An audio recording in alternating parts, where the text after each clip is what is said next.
Yana bir bor assalomu alaykum aziz obunachilarim, vatandoshlarim, dindoshlarim. Hammalaringizga Alloh kuch-quvvat bersin. Salomat bo'linglar. Alloh panohida bo'linglar hamisha. Menga soобщение yozib assalomu alaykum deganlarga barchalaringizga va alaykum assalom. Menga fikr bildirib, soобщение yozishib, kecha mana general haqida qo'yganimda juda ko'pchilik o'z fikrini bildirdi. Barchalaringizdan Alloh rozi bo'lsin. Hamisha salomat bo'linglar. Alloh hammalaringizga kuch-quvvat bersin. Tan jonlaringiz sog' bo'lsin. O'ylagan har bir yaxshi niyatlaringizga Alloh erishtirsin. Boshlagan ishlaringizni Alloh bardavomli qilsin. Bu ko'rgan videoyingizda bular kim desalaringiz, o'sha dunyoga mashhur bo'lib tanilgan itlar, Isroil itlari. Bular polni gumanitarniy pomoshni irg'itishyapti, shunaqa qilib. Musorga tashlashyapti. Ko'kanayli qilishyapti. Harom odam haromligicha qolar ekanda. Ko'kanay zixnaligicha qolar ekan haromni. O'shaning uchun bular shunaqa ishlar qilishgani uchun Falastinga hech qaysi davlat hozir gumanitarniy pomosh olib borgani yo'q. Olib bormasligining sababi ham bor. Bu Isroil baribir kirgizmaydi. Chunki Falastin Isroilning ichida, atga kirib bo'lmaydi. Gumanitarniy pomosh olib borilsa, bular shunaqa qilib irg'itib musorga tashlashyapti. Harom xaraj qilib irg'itishyapti. Hali u kuni video qo'ygandim-ku, Falastinda bolalar ovqat olish uchun, ovqat harakat qilib ovqat kelib olish uchun, produkt olish uchun shunaqa qilib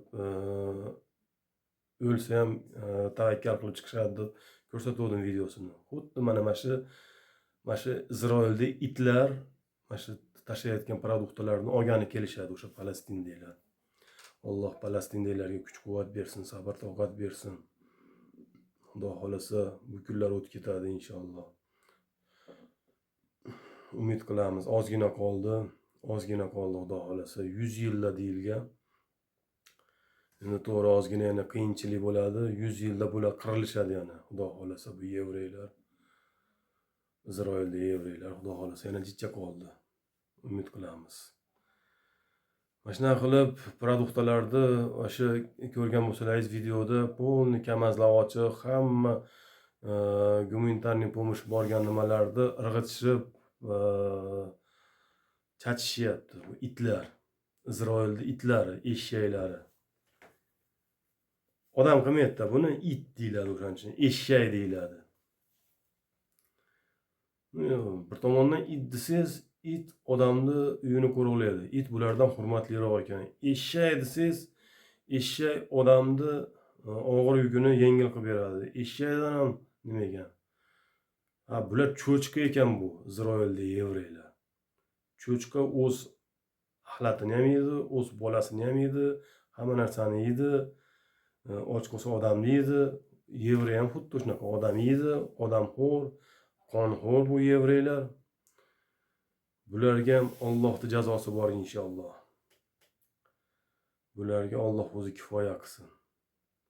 Shunaqa qilib narsalarni irg'itishyapti, shunaqa qilib ko'ryapsizlarmi? Izdivasa qilishib narsalarni xuddi shunaqa qilib irg'itishadi. Keyin Falastindagilar xuddi shu narsalarni olgani kelsa, bular o'qqa tutishadi. Ular tavakkal qilib chiqishadi.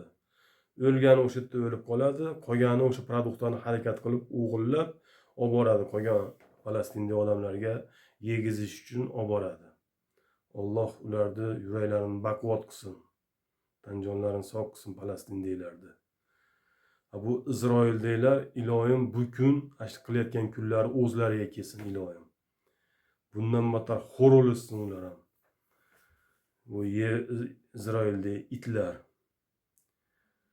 Bularga juda ham ko'p qo'pol gapirasiz, endi gapirishingiz befoyda-da.